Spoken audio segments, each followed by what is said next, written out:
Bonjour à tous, aujourd'hui on va voir ensemble les différents réglages à réaliser pour avoir un joli point droit. Je ne vous apprendrai pas à enfiler votre machine ou bien à bobiner votre canette correctement, tout simplement parce que chaque machine à coudre est différente, surtout au niveau du design et de l'emplacement des différents éléments qui composent votre machine à coudre. Mais aujourd'hui on va voir ensemble les bons réglages pour avoir un joli point droit et surtout les petites choses à faire.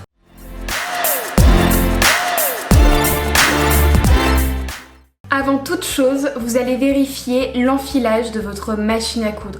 C'est primordial si vous voulez que les points se forment. Et c'est la même chose pour le bobinage de votre canette. Pour savoir si votre canette est correctement bobinée, il suffit simplement de passer votre ongle dans votre canette. Et vous verrez que si vous pouvez passer votre ongle, c'est que les fils ne sont pas suffisamment serrés entre eux et qu'elle est mal bobinée. Vous ne devez pas pouvoir passer votre ongle. Bon, si vous n'avez pas d'ongle, ou que c'est un peu trop compliqué pour vous, vous tirez sur le fil de la canette et si vous voyez qu'il s'enfonce, pareil, c'est qu'elle est mal bobinée, c'est que le fil n'est pas suffisamment tendu, donc vous devez la refaire. Et si vous avez mal réussi votre canette, ce n'est pas très grave, vous l'utilisez sur le porte-bobine et vous faites une nouvelle canette. Au moins ça vous fait du fil qui n'est pas perdu. Pour l'enfilage de votre machine, vous vous référez à votre manuel d'utilisation. Second point très important, c'est de vérifier votre aiguille. Votre aiguille doit être dans le bon sens sur la machine à coudre, donc le côté plat du talon doit aller vers l'arrière de la machine et le côté arrondi vers l'avant, face à vous. Et surtout, assurez-vous que votre aiguille ne soit pas émoussée, sinon elle ne va pas prendre correctement le fil de la canette. Pour vous donner un ordre d'idée, je change mon aiguille à peu près à chaque projet. Tout simplement parce que entre un projet et un autre, la taille de mon aiguille va différer en fonction du tissu. Si j'ai utilisé un tissu épais, je vais peut-être coudre avec une aiguille taille 90, 100 parfois. Et si d'un seul coup je passe à une mousseline, je vais plutôt utiliser une aiguille en taille 60 ou 70. Et j'en viens au fait que c'est aussi très important de choisir votre aiguille en fonction de votre projet. C'est-à-dire que si vous cousez de la maille, vous n'utiliserez pas la même aiguille que si vous cousez un chaînet trame. Il existe dans le commerce des aiguilles spéciales maille, spéciales jersey, spéciales jean. Vous devez bien choisir votre aiguille. Troisième point très important, il est primordial d'utiliser le même fil au niveau de votre bobine et au niveau de votre canette. Et évidemment d'utiliser un fil de qualité. Bon, pas besoin de vous dire que si vous n'utilisez pas un fil de qualité, le fil va se casser très régulièrement, ça va être une horreur, vous allez vous décourager, avoir envie de casser votre machine. Le quatrième point et le dernier est un petit peu plus technique, mais il est vraiment important. C'est simplement qu'il ne faut pas oublier d'entretenir votre machine à coudre. Ce que je veux dire par là, c'est qu'il faut régulièrement huiler votre machine à coudre et enlever les petits bourrs de fil, les petites poussières qui peuvent s'accumuler à certains endroits et qui vont altérer un petit peu vos points. Donc on huile sa machine à coudre avec une huile spéciale machine à coudre, tout simplement. C'est pas très compliqué. Sur votre livret de machine à coudre, vous avez des petits points clés où il faut huiler, tout simplement. Donc vous mettez une ou deux gouttes assez régulièrement. Quand je dis assez régulièrement, je dirais que j'en mets une petite goutte à chaque fin de projet pour lui redonner un petit peu de peps en fait et surtout faire table rase de tout ce qui a pu se passer auparavant. Même si vous ne cousez pas régulièrement, il faut quand même la huiler. Je dirais qu'une fois par mois, ça peut être assez sympa si vous l'utilisez pas très régulièrement. Et concernant le dépoussiérage de votre machine à coudre, utilisez un pinceau. Alors moi j'en ai un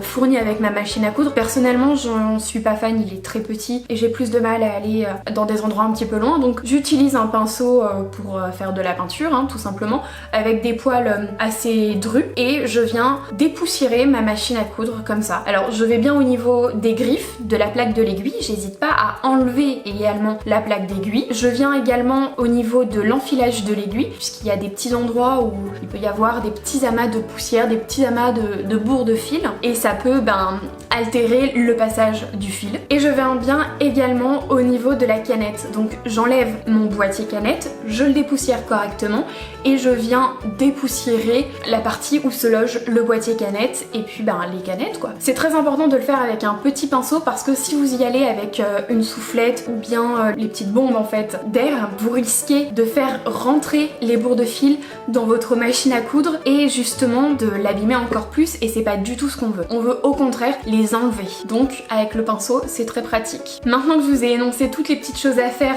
pour entretenir votre machine à coudre, on va passer au bon réglage du point droit. Tout d'abord, il faut savoir que le point droit c'est 4 points par centimètre. C'est très important de savoir ça. Et pour avoir une belle couture, il faut faire des tests sur une chute de tissu. La chute de tissu doit être la même que le tissu que vous allez coudre. Sinon, vous allez régler votre machine à coudre en fonction de la chute que vous essayez et non pas du tissu que vous allez coudre. C'est la même chose pour le fil, puisque évidemment, l'épaisseur de votre fil va également changer les petits réglages du point droit. Au niveau de la chute, vous devez avoir 2 épaisseurs, puisque lorsque vous cousez, en règle générale, vous allez coudre 2 épaisseurs. Pour les réglages des tensions du fil supérieur, donc de l'aiguille, et du fil inférieur, donc de la canette, ça se passe juste ici. Ici, vous réglez donc la tension du fil supérieur. Pour les machines familiales, c'est entre 4 et 5 ou bien sur le mode automatique. Tout dépend de votre machine également. Et concernant la tension du fil de la canette, ça se passe au niveau du boîtier canette. Quand vous avez votre canette, vous avez une toute petite vis juste ici qui permet de régler la tension du fil de la canette.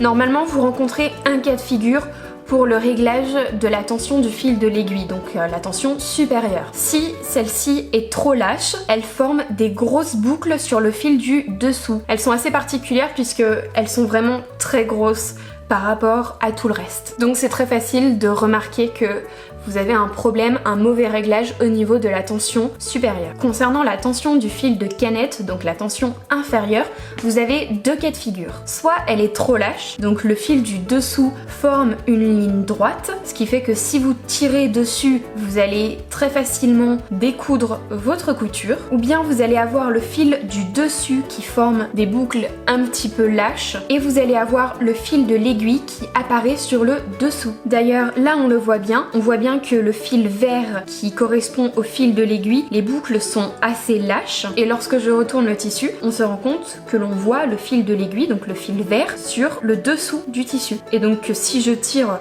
finalement le fil rouge, ma couture va se défaire très facilement. Second cas de figure, c'est lorsque la tension du fil de canette est trop tendue. Donc les points du dessus ne sont pas très bien formés. D'ailleurs, ils forment en fait une ligne droite et si vous tirez dessus, la couture va se défaire très facilement. Vous allez avoir les points du dessous qui forment des boucles, donc le fil de la canette, et d'ailleurs, ils risquent d'apparaître sur le dessus de votre tissu. Et si votre tension est vraiment très tendue, vous risquez d'avoir le tissu qui forme des fronces en fait. Finalement, c'est tout l'inverse que si votre tension était trop lâche, ce qui paraît plutôt logique.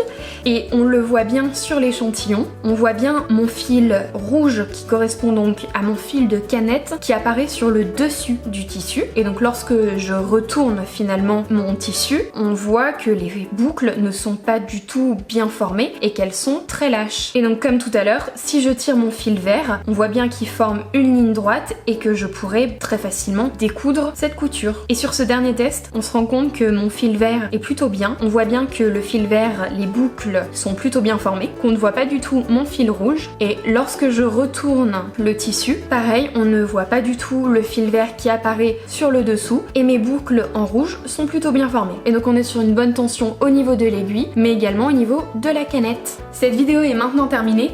J'espère qu'elle vous aura plu et que je vous aurai appris 2-3 petites choses. C'est un petit peu le but de ces vidéos, de vous donner quelques petits tips, quelques petits conseils que j'applique au quotidien. N'hésitez pas à également partager tous vos conseils en commentaire, c'est fait pour ça. Je lis tout et je prends un plaisir à vous lire. J'espère que j'ai été suffisamment claire dans mes explications. N'hésitez pas à liker, à commenter et à partager cette vidéo. Je vous fais de très gros bisous et on se retrouve la semaine prochaine. Bye!